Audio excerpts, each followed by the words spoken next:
soo dhawaada waxaan ku jiri doonaa 5 daqiiqo haddii aan la idmo wararka ugu dambeeyay xaaladaha gobolka Sool ayaan hal iyo laba idin la socodsiinaya haddii aan la idmo marka soo dhawaada muuqaalka la share gareeyo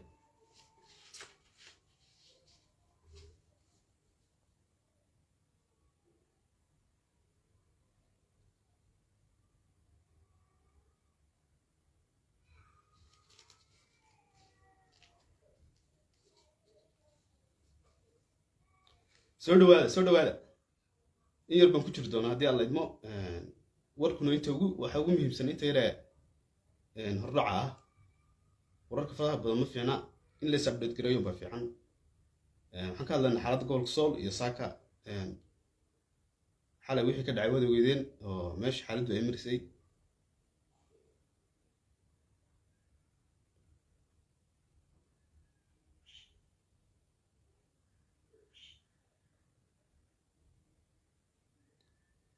ما مقشان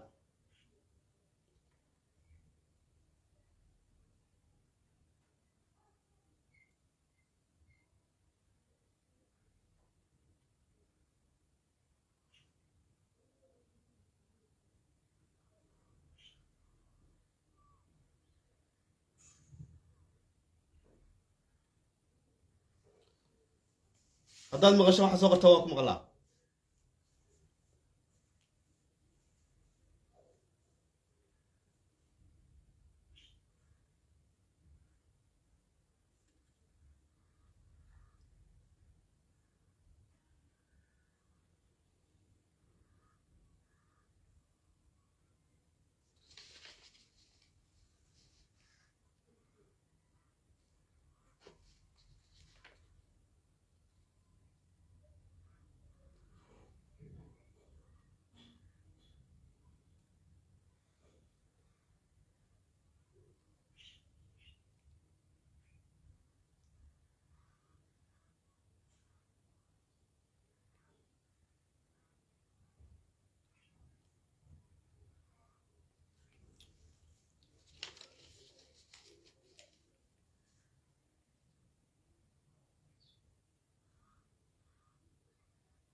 بسم الله الرحمن الرحيم وبلان دونا magaalada Lascaanood gobolka Sool ama guud ahaan gobolka Sool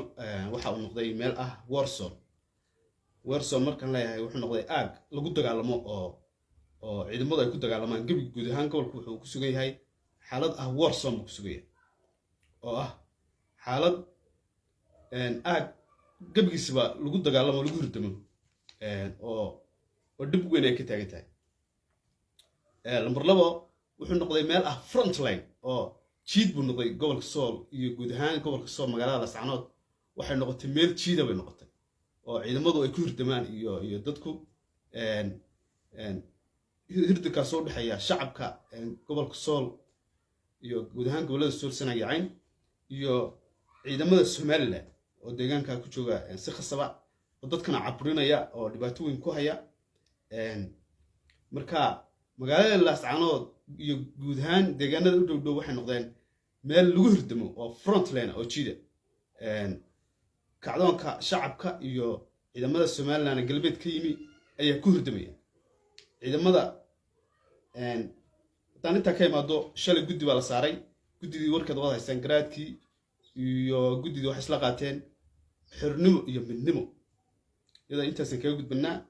mar raba inay badan ku sii dheeraado hadalka inta yar nuxurkaaba ugu muhiimsan waxaa la isla qaatay in dadka ku nool gobolada Sool iyo Sanaagyacayn inay midoobaan oo midow qaataan oo guddidii iyo garaadkii watay ku baaqeen midnimo iyo waddanka la xoreeyo sidoo kale magaalada gobolka Sool guud ahaan meel kasta saaka degmo tuulo xaafad oo ka baxsan magaalada dibaddeeda sida tuulooyinka iyo degmooyinka waaweyn sida Xudun Taleex Booc ama Woodwood meel walba waxa ku sugan in ka badan 10,000 qof oo barakacyada oo ka soo barakacay magaalada Lascaanood gobolka Sool kuwaas isugu jira dumar iyo caruur iyo elder people iyo dadka waaweyn oo isugu jira ayaa area ku sugan dadkaas waxay la kulmayeen tacdiyo iyo dhibaatooyin aad fara badan ma haystaan waxay cunaan, ma haystaan shelter, ma haystaan waxay wadaan. dadka waxaa haysta dhibaato aad u weyn ayaa soo food saartay. meel walba adduunka waa laga sii daayay hay'adaha xaqul aadanka, cid walba waa aragta. marka dadkaasina waxay la kulmayaan tacadiyadii abid ugu badnaa ee ka dhaca gobolka Sool, oo ay ku sugayeen meelo ayna weligood arag iyo dhibaato weyn halkaas ay ka haysato. oo ilaahay hadda haysan wax biyo ay cabaan, meel ay degaan. displacement baa ku dhacay. in ka badan intaasoo qof ayaa displacement ay wajahaysa dhibaatooyinka halka ka dhacay gobolka Sool. magaalada waxaa ku jira ciidankii kacdoonka shacabka iyo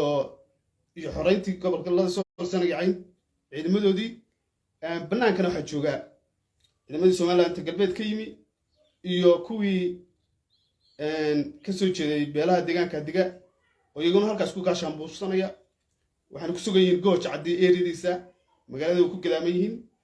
wararka u doorroon saaka magaalada waa halkaas. marka waxaa weeye dadka waxaan ku baqaya shacabka inay midnimadooda adkaystaan oo ay wada jir noqdaan oo ay iska saaraan dhibaatooyinkan iyo waxaan lagu hayo ay iska saaraan. wararkeenahaas ugu muhiimsan intana dub ku wada kulmi doono waxaa idinka tegayaa sidaas nabadgelyo. anigoo ah Kawte. asalaamu calaykum waraxmatullaahi tacaala wabarakaatu.